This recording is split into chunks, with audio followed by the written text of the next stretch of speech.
What's going on, YouTube? Back at you with another video. Hey, still out here messing around with the truck and getting things in place.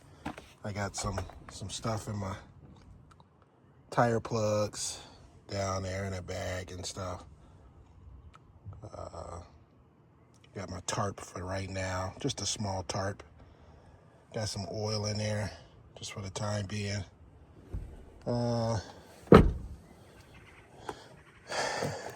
Got something to cut with, my locks, gloves, some door hangers. Got my thing to put my phone when I'm looking for places or need to slide my phone into there. Got some stuff in here, just some miscellaneous stuff, some battery, some stuff for my allergies. What else? I still gotta put my other rack. I think I'm just gonna sit it on that side. I gotta see. I think I'm gonna wait and see before I do it. You know, sometimes I put my chainsaw in there or my hedger, things like that, and then majority of the time I just throw it in the back of my truck for now when I'm using it that day, and then take it back out. So no big deal. I'm a play it by ear. Some gloves, some glasses, first aid kit. Got me a box cutter.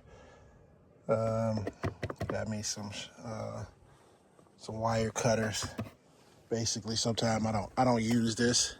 I can use it. Sometimes I do. I just use it, cut that baby off. But usually I just take my wire cutters, pull it out and snip it. That way I'm not messing around with that. But I use it time to time. Anyway, I put my covers back on here and got my mileage, hooked up my little converter, and instead of keeping my batteries up here, I'm just gonna keep it in the back here, just to give me space and stuff like that. I'll just keep my batteries up here. I might transfer it back over. It just depends. It just depends on how I feel comfort-wise coming back here to grab batteries. Sometimes I just like them in the front in the open. I might just put them back up there. But yeah, for the time being, I'll just sit them back there. I got my chain for whatever purpose I need that for. I've used this chain one time to pull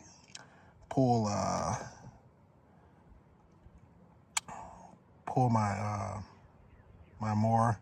Got stuck. I used it for that purpose. I got my loppers. I got two of them in here, but I'm gonna take one of them out. Got my leaf things for my leaf bags for now. Sooner or later, I'll take some of these leaf bags out once the spring is over with and I'm done with like leaves and cleanups. I'll kind of take a couple of those out. I'll keep some in there, but I'll take some out.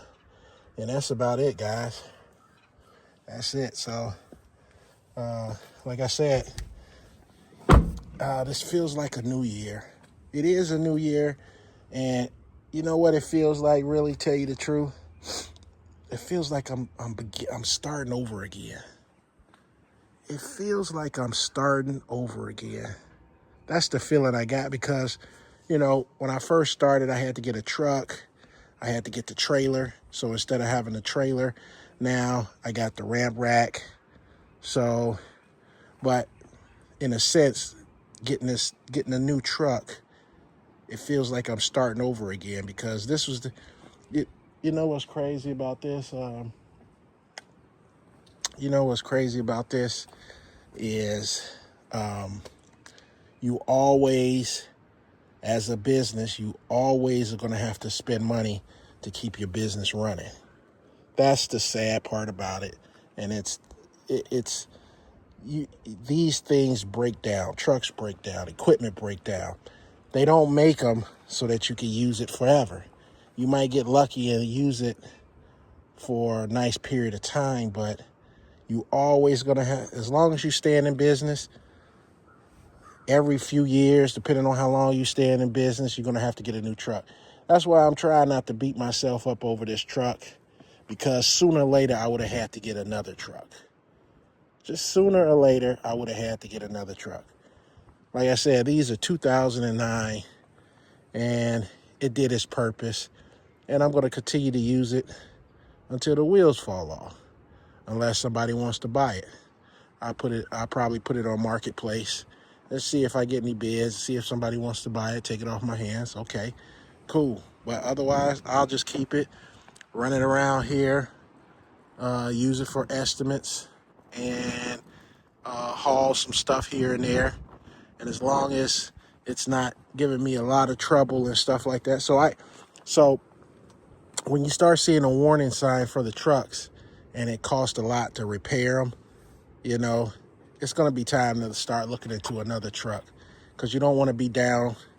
You don't want to be down and then lose money because you was afraid to spend money. And you know what they say, in order to make money, you got to spend money. So, that being said, yeah. So this is what I'm going to roll with for now. I'll probably have my my blower, and I'll keep it in the front seat, something like that when I pull it out. Like I said, I was going to put that other rack up here. I might still do it. I don't know. It's getting kind of late in the day, so I might not. We'll see. But yeah, guys, in order to make money, you got to spend the money, and you're going to have to, like, sooner or later, one day, I'm going to have to get another 36-inch, or I'll go to a 42-inch. But either I'm going to get another 36-inch, most likely another 36-inch, because I like to run a 36 on the properties that I got. I don't have really huge properties. I want the cookie cutters. I want the properties that's not really big and extreme. I had someone, I did a bid for somebody that was sitting on maybe a good 2 acres. No, a good acre. It was actually a good acre of grass cutting. Nice house. You might see, I did a video. So if you haven't subscribed, go subscribe to my channel and look through some of my videos, and you'll see some of my estimates. And you'll see it was a big property that I gave an estimate to. And it was strictly nice property. Looked like you're going to do some trimming, some edging, cutting. But when you look at the property, you're like, man, you know, this is actually a full acre of cutting. This ain't just the acre of just sitting on the property. This is a full acre of turf that you're cutting. So right now, acres go for $150 up to $200. So I put it to the max. I put it to $200. I told her, hey, per visit, I could come and do your property for $200 per visit. And when I say per visit, you know, instead of saying weekly, I just use a different lingo and just say per visit. When I get to some of these big properties, I say per visit, because when I say per visit, that means, say for instance, they're not fertilizing. Now this lady, she fertilizes her lawn. She fertilizes it. So it's going to be growing every week. So if you want me to come, you know, weekly, I can say weekly, but I prefer to just tell them per visit. Same thing, just different wording. Per visit. So anytime I come to your property, and I usually say that with the big properties, because I'll say, you know, for me to come do your bushes, this is what I'm going to charge you per visit. For because you know, with these big properties, they'll give you calls and stuff like that to come do some work and things like that, or they'll come have you do some cutting and things like that. So every time I go to that property, that's what I want. $200 to cut that property. They may call me in 2 weeks, especially if they don't have if they don't have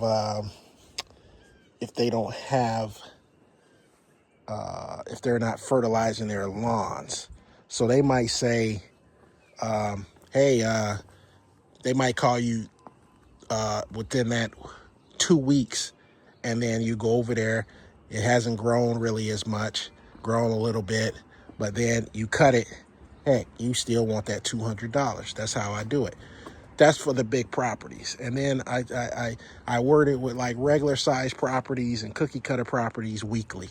Same thing, but with the smaller properties, you are expected to go weekly and bi-weekly. You're not skipping 2 weeks or 3 weeks. Sometimes these big properties will have you wait 3 weeks to come over, and then you could tell them, hey, it's going to be $200. And if it's overgrown a little bit or whatever, you might tack on $20 or $30 extra. But for you to come do that property, that acre and a half, whatever the case is, you're going to have to dump out $200. So that's kind of how I word it. But yeah, let me know in the comments how you guys deal with big properties. And what would you charge for the acre? Like I said, acre right now goes from $150 to $200. And I guess the $200, you go up to $200 depending on if you got to do some trimming, things like that. You know, sometimes some of these properties, the $200 or the $150 is just for the cut. And you might add a little bit more if they ask you to do some trimming and things like that. So, or some edging. So you might have to add on to that. So you just got to let your customers be aware when you're dealing with these big properties, you got to charge accordingly and go from there. Anyway, guys, that's my time. Hey, don't forget to subscribe to the channel, hit the like button, hit them thumbs ups. Yeah, hit the like button, thumbs up, share the video. Hey, and I'll get back with you. Catch me on the next video. All right, guys, I'm out.